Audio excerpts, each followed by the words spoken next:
बिस्मिल्लाहिर्रहमानिर्रहीम। अस्सलाम वालेकुम। उम्मीद करता हूँ आप सब ठीक होंगे। Lahore women on well programme के तहत खवातीन के लिए गुलाबी मोटरसाइकिलों की पहली खेप लाहौर पहुँच गई।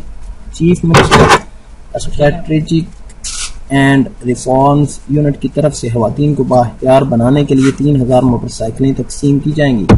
पहले मरहले में इतवार 13 मई को 700 खवातीन को गुलाबी मोटरसाइकिलें दी जाएंगी। हुंडा कंपनी से खसूसी तौर पर तैयार करवाई गई गुलाबी मोटरसाइकिलों की पहली खेप लाहौर पहुंचा दी गई है। पंजाब स्ट्रेटजिक रिफॉर्म्स यूनिट के सरबराह सलमान सूफी ने एक्सप्रेस से बात करते हुए बताया कि पहले मरहले में 700 खवातीन में मोटरसाइकिलें तकसीम की जा रही हैं। ताहम 13 मई को 300 खवातीन को मोटरसाइकिलें दी जाएंगी।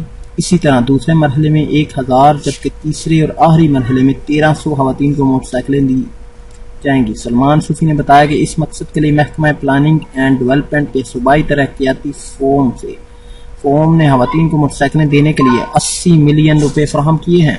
उन्होंने कहा है कि हुकूमत पंजाब के इस कदम से जहां वर्किंग खवातीन को सफरी सहूलियात मैसर होंगी, वहीं पुरअदम तहफ़्फ़ुज़ का शिकार खवातीन की मुश्किलात में भी कमी वाक़या होगी, जबकि इनकी खुद इंसारी तहफ़्फ़ुज़ में भी इजाफा होगा।